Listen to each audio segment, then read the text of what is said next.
What's up, Ravens fans? Welcome into a live episode. My name is Ryan. I'm on a channel called The Flock Rundown. That is Noah. He runs a channel called For the Flock. What's up, man? How we feeling? Bro, we're not feeling too good, are we? Nah, it sucks. But here we are, man. We did say we were going live every Monday.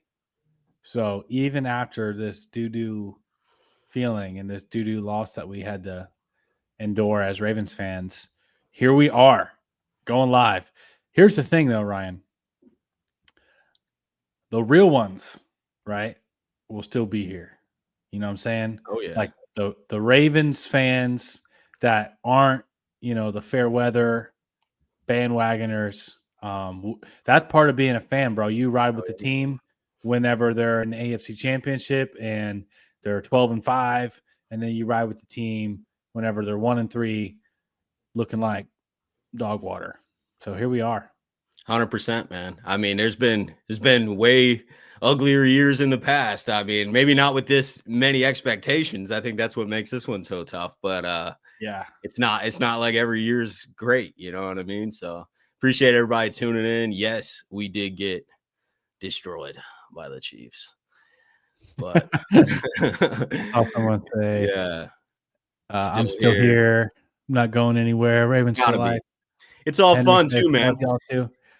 The whole journey is a good ride, you know. Like what if we turn this season around and go on a shocking run here and we're closer than ever, and like you stop tuning in week 4, you know what I mean? It's like you could be a part of a magical journey here, but it is painful right now. There's no way. There is no way to sugarcoat it. I mean, it is tough. Yeah, it only takes like one little spark, you know. It just takes like one little spark to keep the boys going. Like, we could go in the next game with or without Lamar Jackson, and we could have, a Mike Green strip sack, and all of a sudden the fans and the defense is like re-energized, or we get a Kyle Hamilton, pick 6 or something, and it just lights a fire.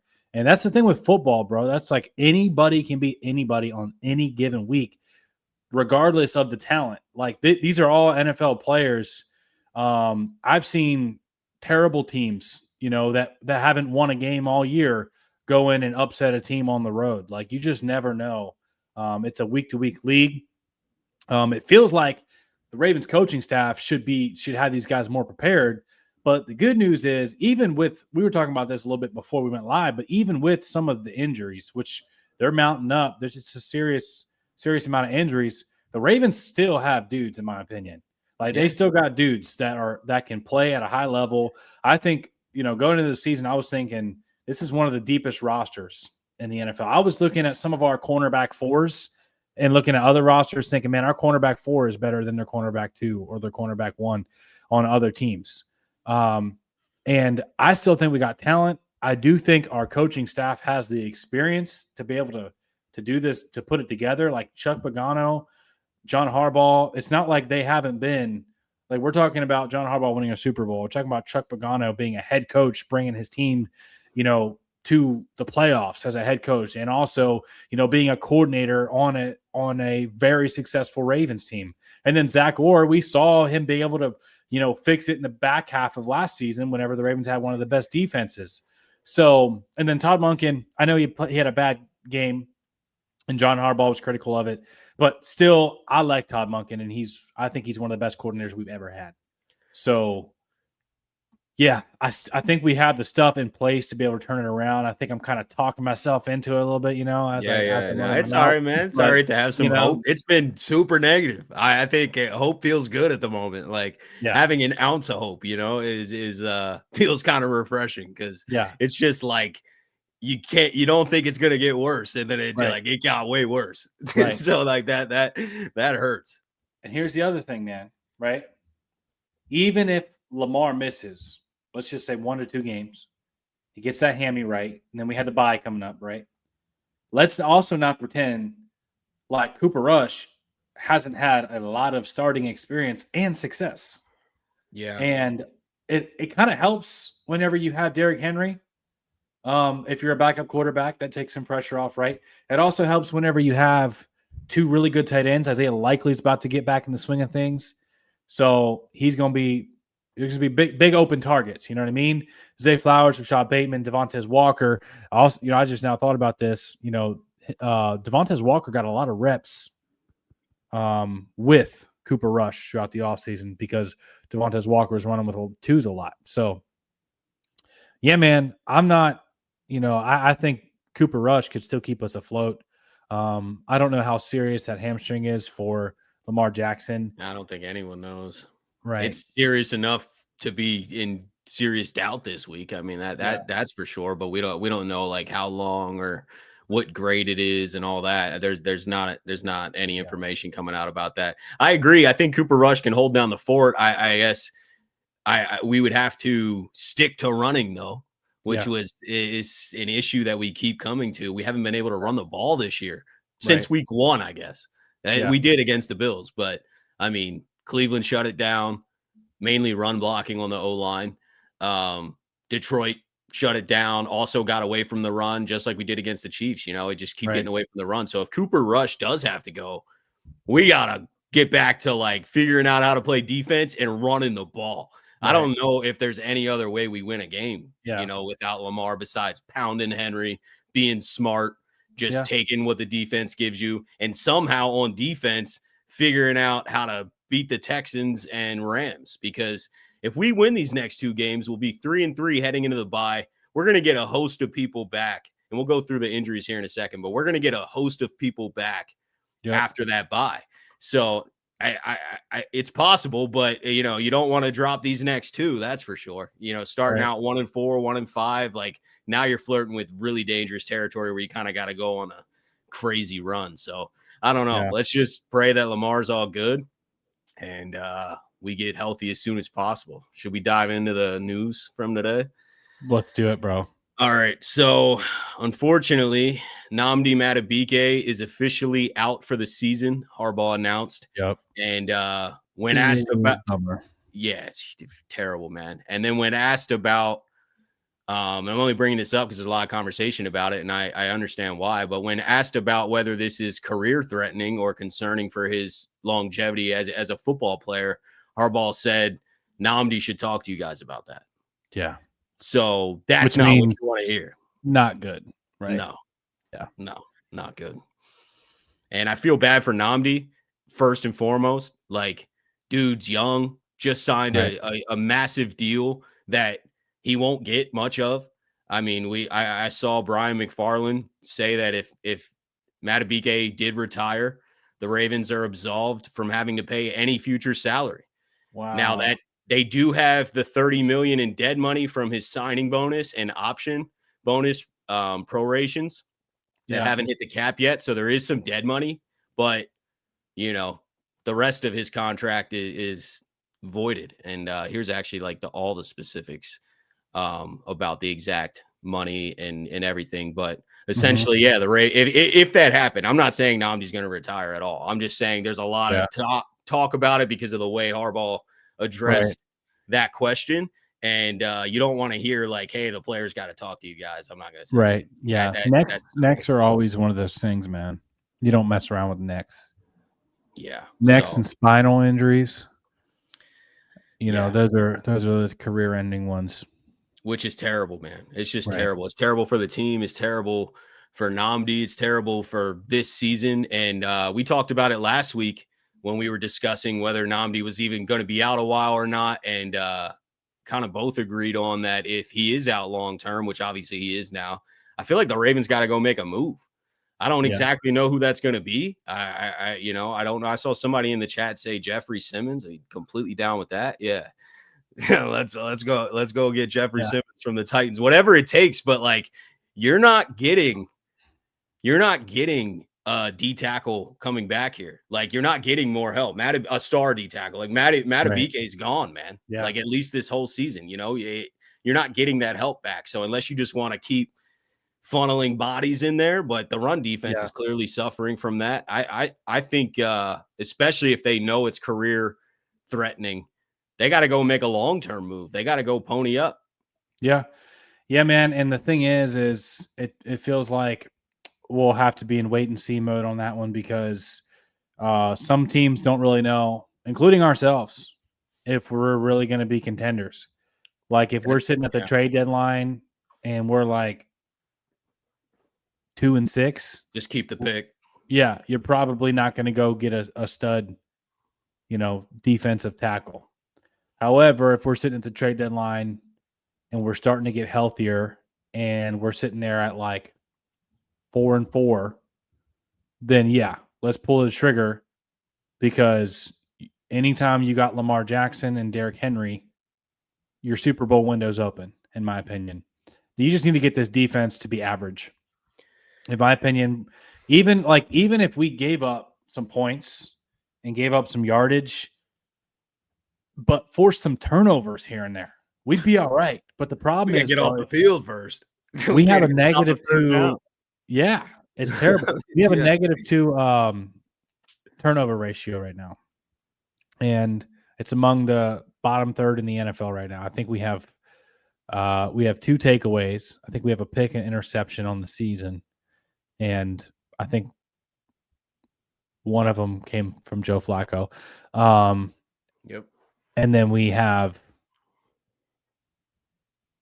turned the ball over just carelessly. So you don't win whenever you stack all these things.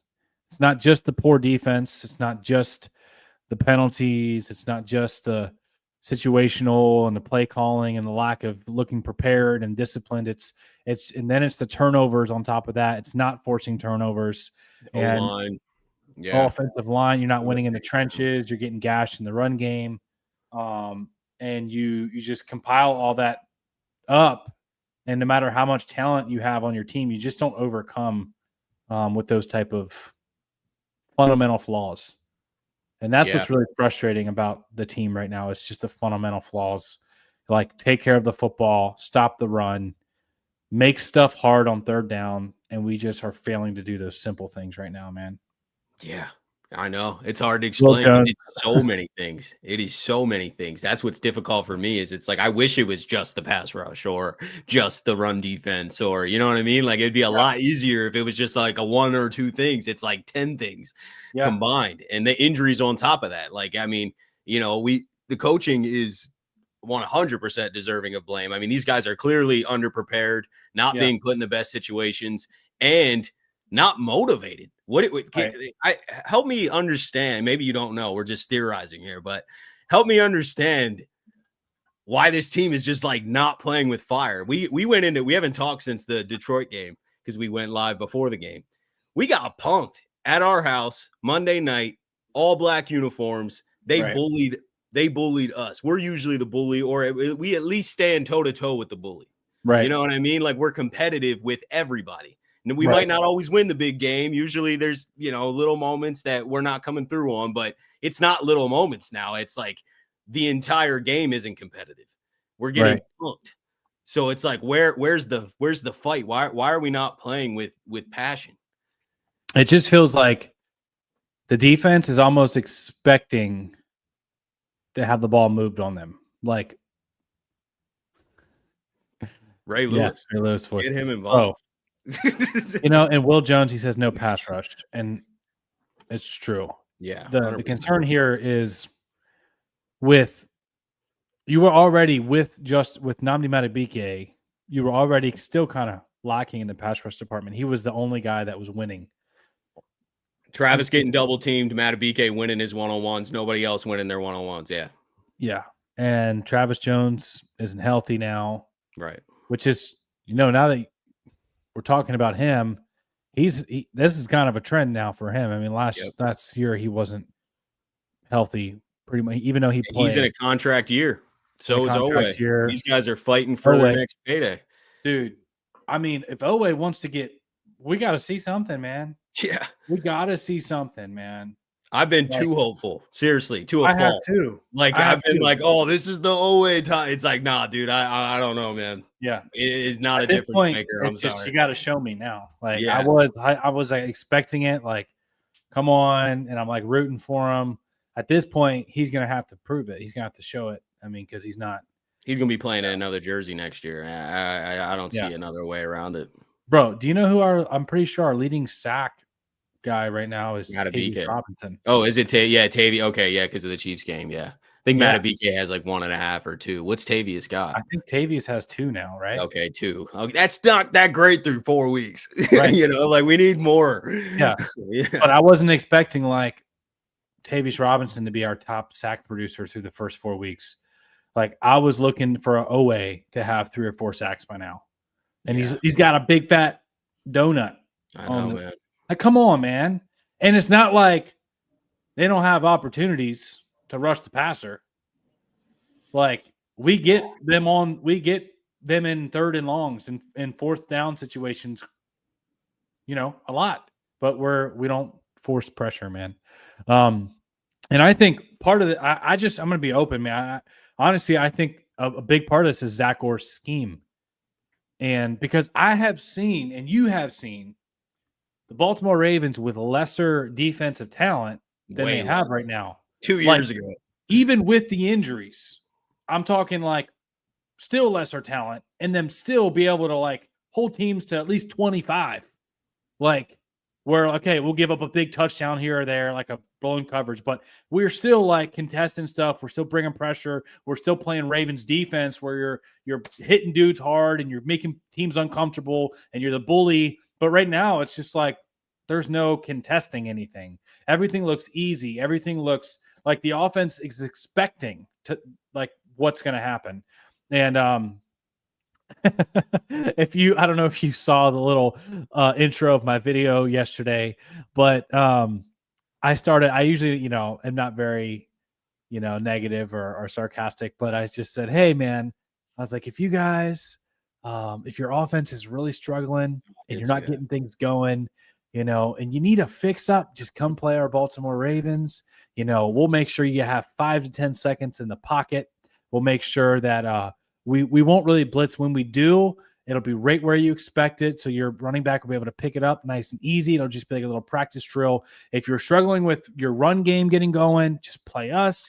If you're struggling with explosive plays, you're not really hitting stuff downfield, just come on over, play the Baltimore Ravens. We'll make sure that your offense gets your mojo back, and then you get the comp. Bro, that's what it feels like right now.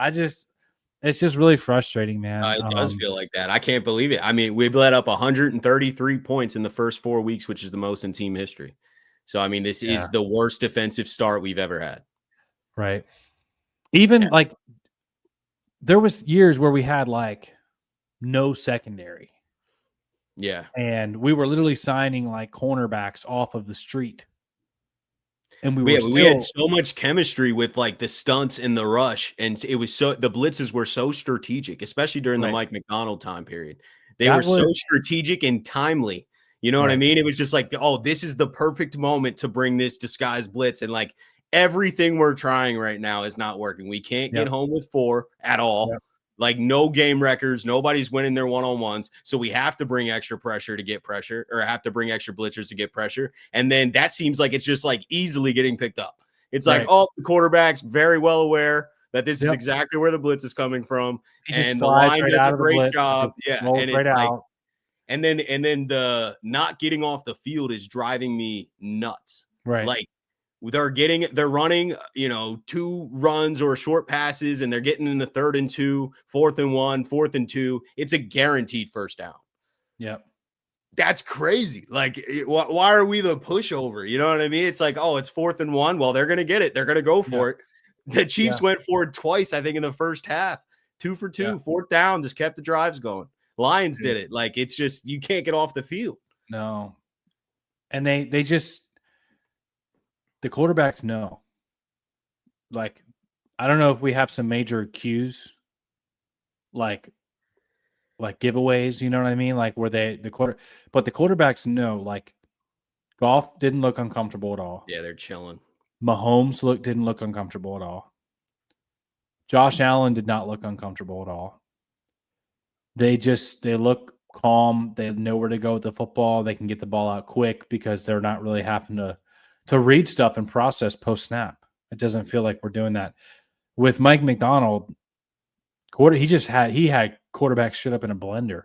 Yeah, like where he disguised and Even before Mike McDonald, even with like Wink Martindale, as a Ravens fan, there's a couple of times a game where you're expecting, maybe at least once a game, you're expecting that opposing quarterback to get straight up blindsided.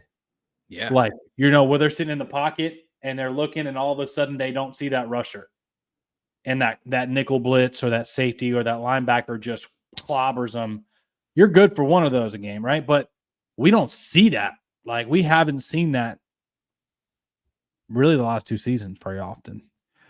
So no, I know. And we're going to have some young guys step up, because we did get word today that Marlon Humphrey ruled out for the next few weeks, or a couple of weeks, whatever that means. At least one.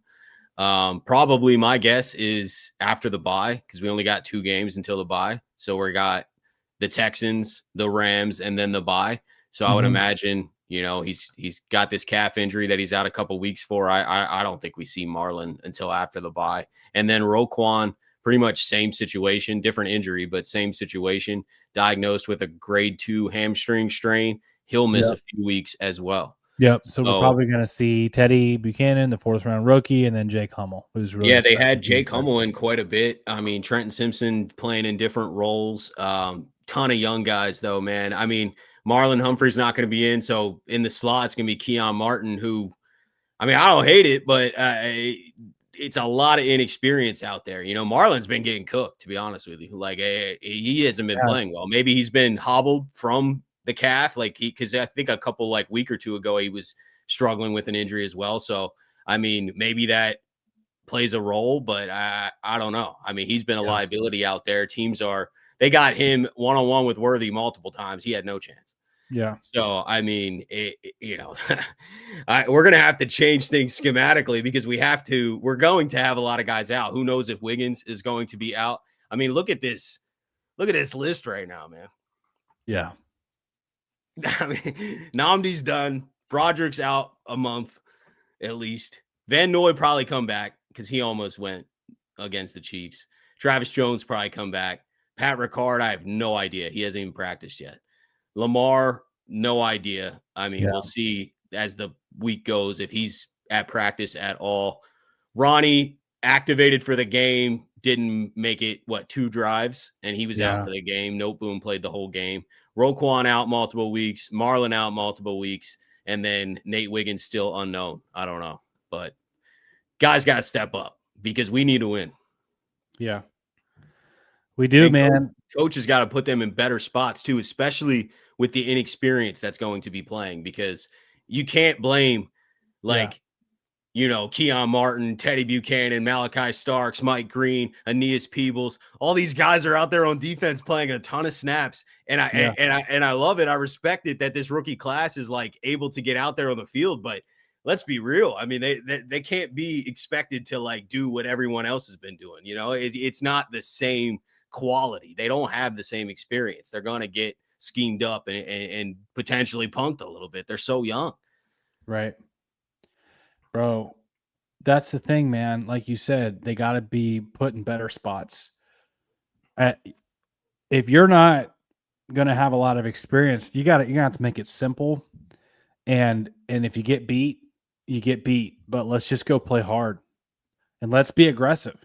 Yeah. Like, if we get beat being aggressive, okay, tip your cap, but at least be aggressive. Try everything you can to get off the field.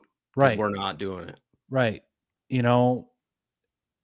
If we're just getting picked apart in these zone defenses, and we're not getting a lot of rush on the 4-man rushes, okay, let's man up and send the house. And if we get beat, we get beat. But right now, you got to try something different, right? 100%. Let's get to this super chat real quick. Shout out to Barry Hayes, man. Appreciate the 10. He said, man, I was at the game. Wish I could have went back to my old days at DN and helped them boys out. It was hard to watch, but the KC fans were great to be around. Yeah, I've never been there, but it seems like a pretty sick atmosphere. But yeah, wish hopefully you were a great DN back in the day, man, because we need some juice. Hey. We need some juice, man. It's tough. I mean, the whole trenches on both sides of the ball too. But like lack of rush, I just don't think we got the guys that are winning one-on-ones. I mean, I don't know where I don't know where they're going to come from. We're going to have to go add more talent or wait till next year and draft because like I've seen enough like Owe and them. I would love to be proven wrong. I'm just saying like it's just been too long, man. You know what I mean? And like Mike Green is not winning his one-on-ones right now, but I don't want to beat these rookies up yet. Like that's what I was saying about like you got 5-6 rookies out there playing a ton of snaps. Yeah. That's not easy, man. You even heard Kyle Hamilton talk about that in the game after the game last night, where he shouted out every single one. He's like, shout out CJ Okoye and all these guys that are out there battling and, you know, just trying to step up. And it's just a tough position to be thrown into. We by no means did anyone expect all of these rookies to just be like starters out there. And we need all of them. It's not an ideal situation. And I just don't think that it's not fair to beat up the rookies yet. Like I got to give Mike Green a year or two here. You know what I mean? Like I just can't, I can't do it yet.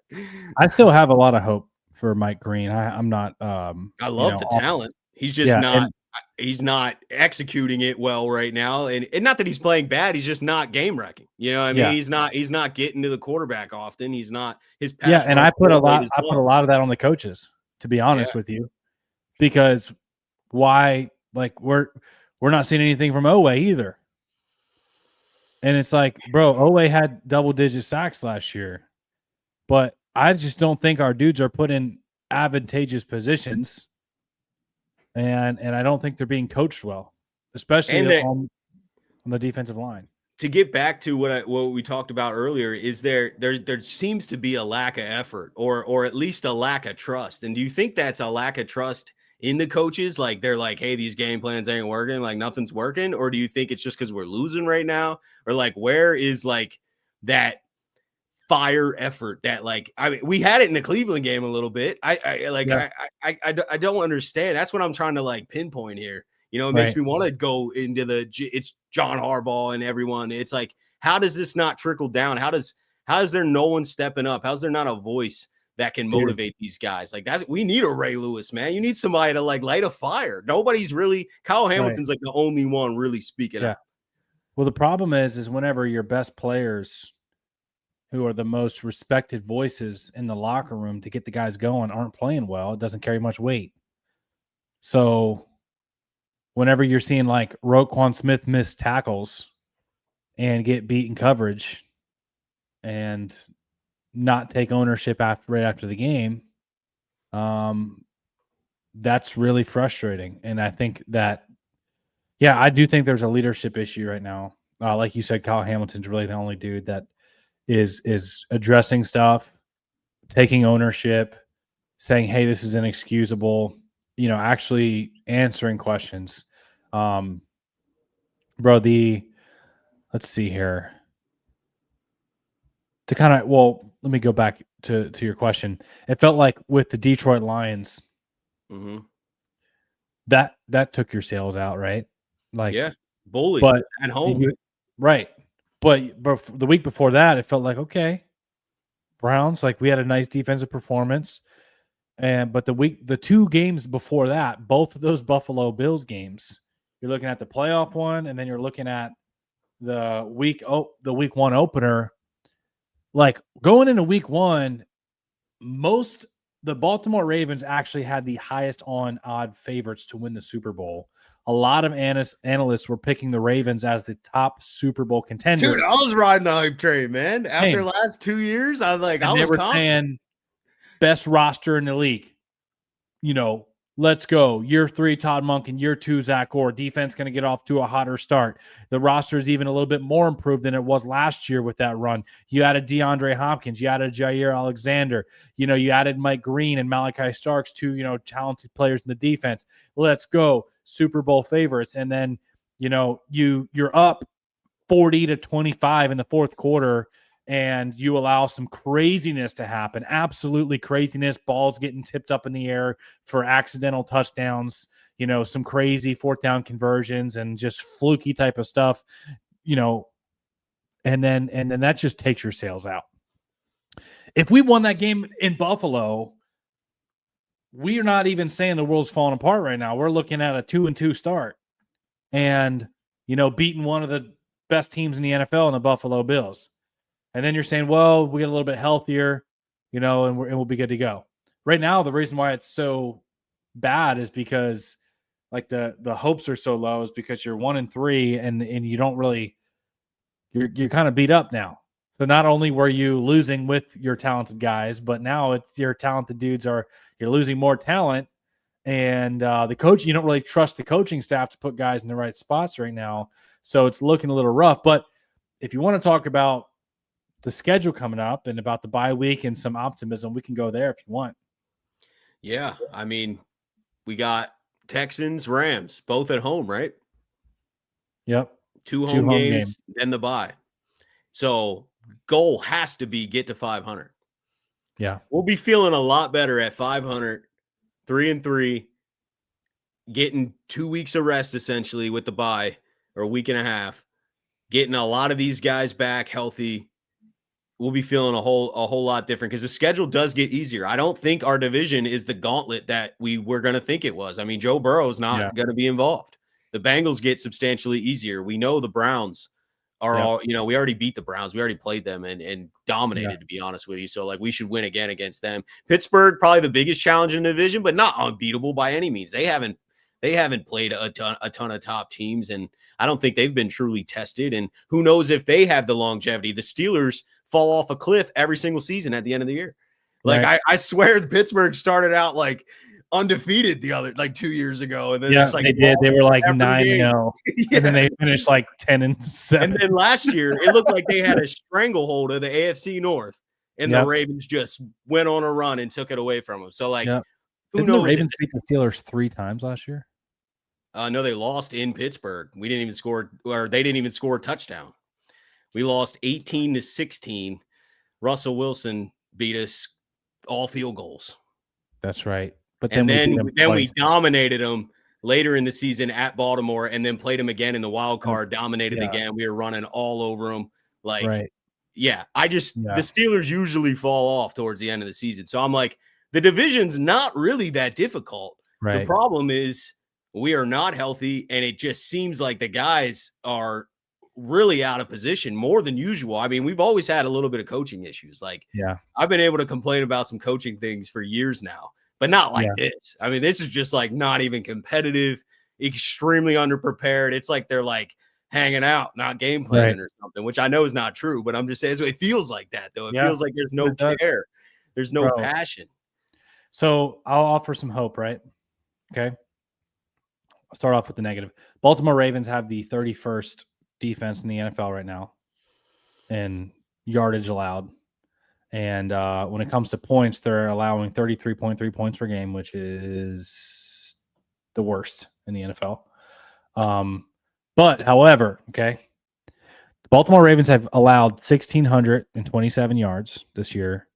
The Steelers have allowed 1,530 yards. So literally the Steelers have only allowed 97 or something less yards than the Baltimore Ravens. Here's the key factor, though. The Steelers are +7 in their turnover differential, and the Ravens are negative game 2. records. They got some game records too. You know what I mean? Like Hayward and Watt, and we don't have that on the defensive line, which is going to help force a lot of turnovers. I was confident that we would have been able to generate some pressure this year, and that's why that leads to more turnovers. We got a talented secondary, which is now banged up. I mean, I would expect we're about to see Jair, though, right? I mean, there's no chance Jair's a healthy scratch again. Like, who else we going to play? Jair's back. He's got to be. So, we need – I think the secondary can hold it down, but, we're going to have to help them out. We're going to have to stop the run. We're going to have to get pressure. And then I think some turnovers can come. But, yeah, Steelers doing a way better job forcing turnovers. They're playing better football right now. I'm not denying that. I'm just saying – the Steelers fall off a cliff every single season. Yeah. And the Ravens are the opposite. The Ravens started out really ugly last year. Now we didn't have all these injuries, so this is a much bigger problem right now. But last year we started out 1-2. The sky was falling. The offensive line sucks. The defense sucks. We have terrible safeties. It was awful, man. The first 3 weeks of last season until we went and blew out Buffalo at home week 4.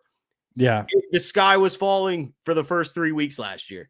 And we end up getting dominant down the road. The Steelers go the opposite way. So, I mean, there's plenty of time to turn this around.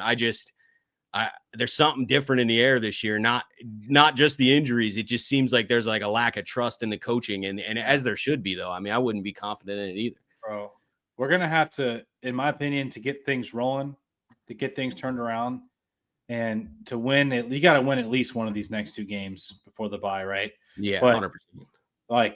But if you want to win 1 to 2 of those, you got to get Derrick Henry rolling, bro. Yeah. And the problem is what he's averaging like 5.8 yards per carry, which is one of the best in the NFL right now. The problem is the last 2 games he's got taken out of the game script because he gets going on the first drive, you put up 7 points, you get the lead, and then before you know it, the Chiefs put up like 21 unanswered points, and then the Ravens are like, okay, we're just going to stop handing Derrick Henry the football. Stupid, though. Have we not learned from this? Bro, and the same thing happened. Years this happens. The Lions, he got put out of the game script because we're trying to come back because we got down so bad. So you're going to have to get Derrick Henry rolling and keep your defense off of the field as long as possible because the dudes aren't healthy. Yeah, and even if Lamar's playing, he's not going to be a factor with his legs most likely. So you need to be able to run the ball. Like, he's not going to be the threat that he usually is, at least for a few weeks. So, like, you have to be able to run the ball. The offensive line has to run block better, but also, to your point that you just said, Todd Monken's got to stick to the game script. It's got to. He can't abandon it. Or right. And I'm saying game script because Harbaugh, unless Harbaugh's lying, but I don't think he is. He said today that they came into this Chiefs game with the plan to run a ton, and they just went away from it again. And he's like, that's unacceptable. And obviously it's unacceptable. And the line needs to play better. I want to get to this other super chat, which involves this.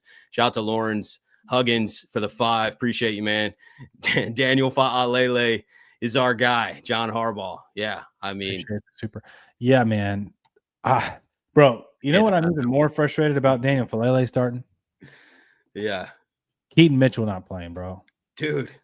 Yeah, I don't think it would change everything, but it is definitely confusing, and I can't get over it either. I was talking about needing a spark, needing somebody that gets the guys going. Like, bro, if Keaton rips one of those 30, 40, 50, 60-yard runs, that's going to get everybody fired up. Like, you need someone to make a big play, man. And then stick to it, though. Like, Derrick Henry did bust a big run. Like, you got to stick to it throughout the game. Even when you're down 2 scores, you have to stay balanced enough because the play action gives Lamar more time. Like, if we have a successful run game, because we know our offensive line, getting back to the Fa'alele point, our offensive line has some serious holes. Nothing new. It was the same thing last year. Right. But the offensive line will protect a lot better because they won't be challenged as much if we have a successful run game. The play action will freeze the defense even for a moment that gets Lamar through into his second, third, fourth progression. Because right now, Lamar doesn't trust his own offensive line. And why would he? And he's rushing things. You know what I mean? Like he's getting happy feet. He's starting to make a couple bad decisions. That's not normal Lamar. That is because his time clock in his head is moving too fast. Yeah, like he's frustrated with the offensive line. You can see it.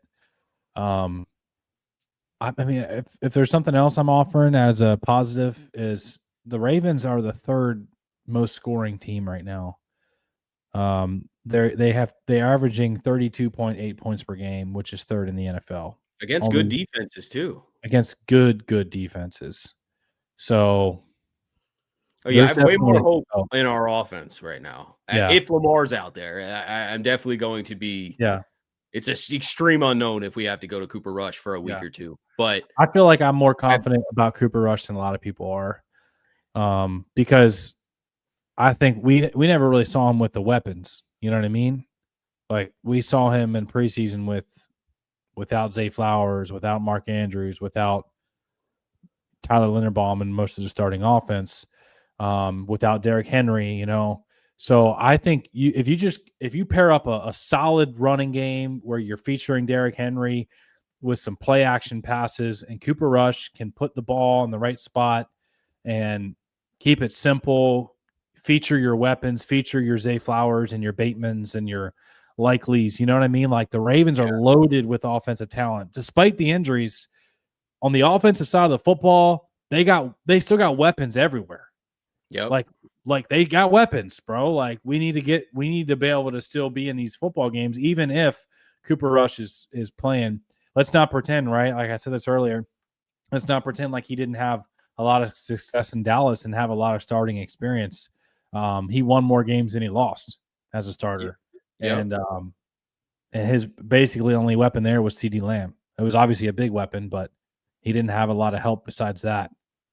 But yeah, man, I think if you can just get a little something on defense, a little spark, force a turnover just once or twice a game. I mean, it's not like the Houston offense has been. I mean, I know they had a good week this week. They were playing against the Titans, who are winless, but the Houston offense has struggled this year. So, like, yeah, and they have O-line issues. So, if like you can't generate some kind of pressure in that game, like it's a lost cause, man. It really is. We got another super chat here from Lawrence. Appreciate you. What happened to Garrett Dellinger? So that's our 7th round pick. He chose to go to Cleveland's practice squad. So we lost him. Jeff Sarebek posted when it happened, like I think it was whenever the roster cuts were, a month ago at this point. He said that the Ravens were trying to retain him. So the Ravens were putting in effort to keep Dellinger and keep him on the practice squad. He signed with the Browns. So I don't know, gone. We'd have to sign him to the active roster. I believe he's still on their practice squad, so he could get signed to anyone's active roster, but he's not on our team anymore. So yeah, I mean, it was a 7th round pick, not obviously the end of the world, but yeah, one less option there for sure. Yeah, man. Like looking at this schedule, it really does soften up a lot. Yeah.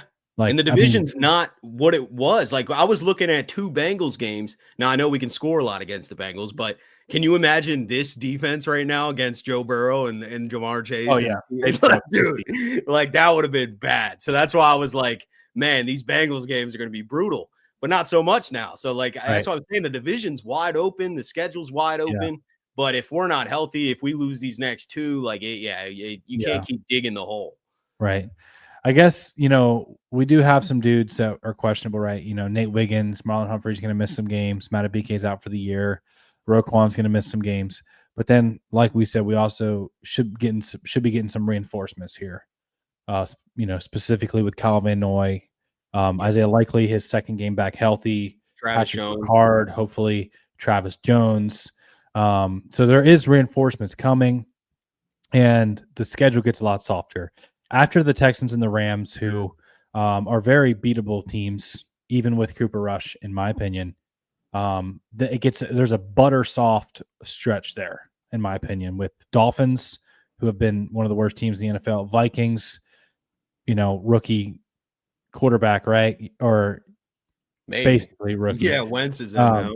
Yeah, winnable game, right? The Vikings aren't one of the better teams in the NFL. Browns, with who knows at quarterback, Jets, Bengals. Then you have a tough Steelers game in December, and then Bengals, Patriots. Like I'm seeing a lot of really winnable games there. And if you, in my opinion, if you sweep the Steelers, you're in a very, very good position to probably win the division and still make the playoffs. So, even if you only drop one game in the division to the Steelers, you split with the Steelers, you're in a good position, and then hopefully you're healthy. As the season goes on, you're getting healthier.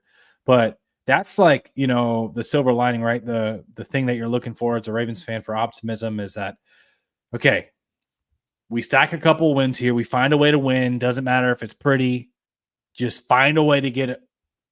Block a punt, I don't care, man. Like Derrick Henry, Zay Flowers, bro. We need somebody to get the win. You know what I mean? Like get the win, get healthy.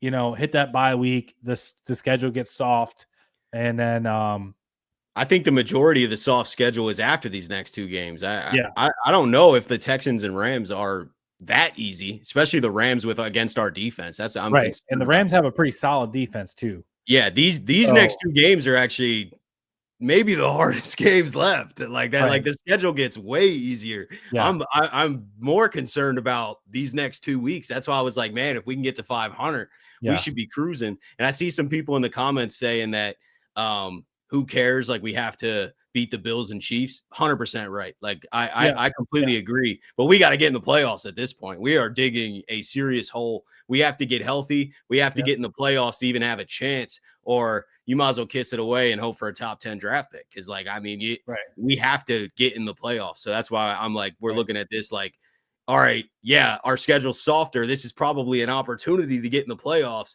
And then you're going to have to beat those teams. Yeah. Which at this point, nobody has confidence that we can do, but you might be feeling different in week 17, because I'm telling you, we were feeling terrible at the start of last season. And then at the end of the season, everybody thought we were about to go on a Super Bowl run. Right. You know, or at least most people. Like it seemed like we were rolling. We blew out the Steelers. Like we're cruising. And that happened 2 years ago too, where we went on that crazy run at the end of the year and we were just destroying everybody we played. Like remember the Niners on Christmas night, and like the Dolphins were the #1 seed in the AFC, and we just put 50 up on them. Like we were running through teams at the end of the year. And it is possible to get back to that, but we need to get healthy and we need to get some wins now these next few weeks. Bro, there was in both of those seasons we're talking about, there was that spark, you know. There was that moment where you look and you're like, whoa, the team rallied behind that and they went on a run. You know what I'm saying? So it only takes that spark, bro. It takes like the Mike Green strip sack, the Kyle Hamilton pick six, the Derrick Henry 99-yard touchdown run. Like you need a spark, bro. So the Ravens, it's possible, man. I know we lost against the Bills the last 2 times we played them, but I don't care. I still am not scared of the Bills. I don't know. I'm not either from a talent. I should be, right, because they beat us. But like the way we lost those games should have never happened. That's what scares me, that we can that's why I'm not confident that we can beat the big teams in the big moments, because our coaching is not better than theirs. It seems like we consistently get out schemed. Yeah. So like that is definitely the overhanging thing. You're 100% right. We should have beat the Bills every time. Yeah. It's a bunch of mistakes. It's lack of preparation. It's lack of focus. I will say specifically against those in the Bills games, there was something he said, bring back Brandon Stevens. I don't know about that. Specifically with the Bills game, though. Appreciate it too, though. Like I thought, even though the coaching wasn't perfect, it was more so the players in those games, in my opinion. It was in the last Bills game, well, in the playoffs one, like the coaching staff didn't make Lamar Jackson throw. The playoffs was turnovers. Yeah. Right. It was 3 or 4 turnovers. The Mark Andrews drop. 3-0. Yeah. The Mark Andrews fumble, the Lamar fumble, and the Lamar pick. That was not on the coaching staff. I thought the coaching staff actually put them in a decent position to win that game, but the players didn't execute. So it just sucks right now, because it's like when the coaching staff is actually doing a decent job, it's like the players letting you down. Yeah, Derrick Henry's got 3 fumbles on the season. You know what I'm saying? Like, but it's both right now. It's both. So it's a lot of things. But the good news is that a lot of the things are fixable. You know, they really are. You just gotta go out there and execute. Got to start doing it. You got to do. I don't think, you know what I mean? Like the momentum will never turn around until like we just get some dubs, stack some wins. That Cleveland game could have been the starter. If we would have beat Cleveland and then beat Detroit Monday night, right? I guarantee you that Chiefs game goes a little bit differently.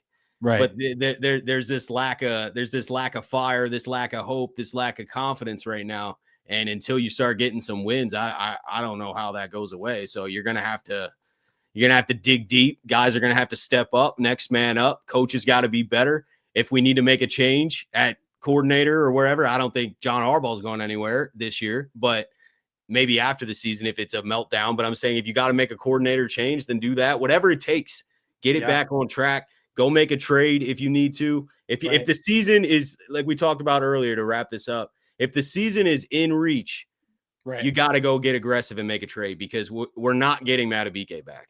Right. You have to get somebody that is a game wrecker on that defensive line, and you're gonna have to pay up. You know what I mean? It is what it is. I agree, bro. Could you imagine if the Ravens, because apparently there was interest, right? There was reports that there was interest. Could you imagine if the Ravens would have gotten Micah Parsons? We need something like that.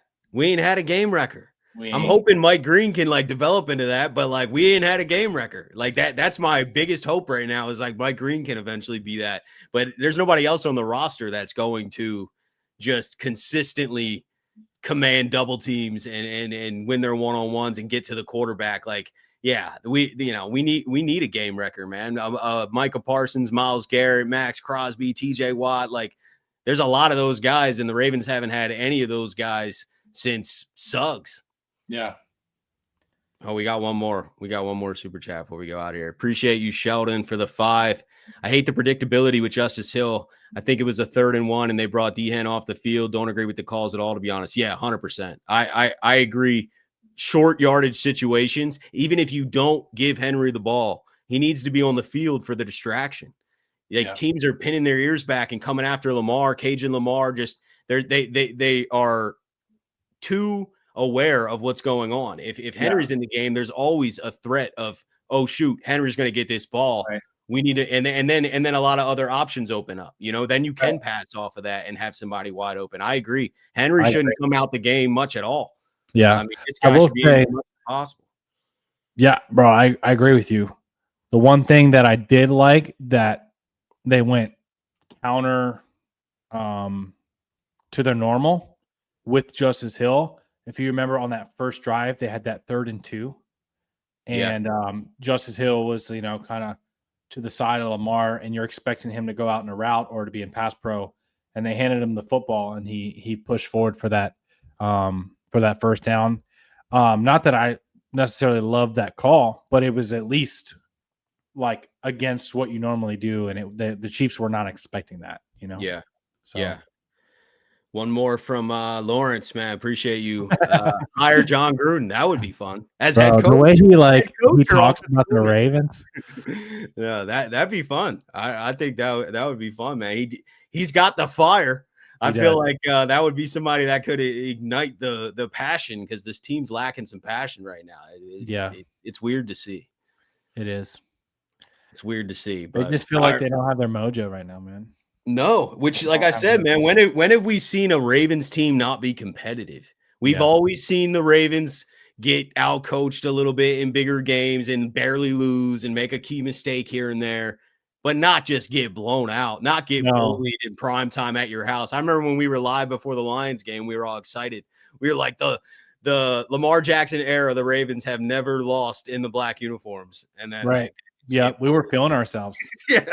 We were feeling, dude. I had the purple shades out, bro. We were feeling ourselves. I can't believe it. I can't believe it. But hey, that's football, man. It is. It's still a long journey, man. It's part of being a fan. Like I said, you don't want to tune out right now, and then this thing turns around and we go on a magical ride. Right. And it's even if we ever. finish, you just never know. You never know. And even if we finish 1-16, guess what, Ryan? We're still going to be here. Yeah, we're getting a piece in the draft. Oh, yeah. That's right. And then we're going to end up with an elite pass rusher. We'll get the game record if we go 1-16. Yeah. Right. But regardless, we'll still be here because we're not fair weather fans. We're going to stick with it. And hopefully you guys too. And it looks like you guys are all right. What do we got in the chat right now? It looks like we're kind of. It's a lot. We got a lot. Yeah, it's a lot. So y'all are still coming through. The ones that are here. All the support. Even on the videos outside of the live, I appreciate you guys rocking with us, man. Yeah. So, we've been going for about an hour. Yeah. So, remember, we'll be here next Monday. It'll be kind of a reaction to that, hopefully, dub against the what's the Jameis Winston? Oh, yeah. Or whatever. Eat it. Yeah. I don't know. Hopefully, we can eat some dubs on Monday after the Texans game at home. Yeah, it'd be cool if Lamar was back, but if not, hey, it's Cooper Rush time, baby. Let's go. Whatever it is, man. We're rooting for the Ravens and praying this thing turns around soon. Yep. But yeah, appreciate you guys. And we'll make sure you hit the like and subscribe button too, like the video. And we'll see you guys next Monday night, hopefully celebrating a win. Yes, But sir. have a good night, guys. Good night, guys.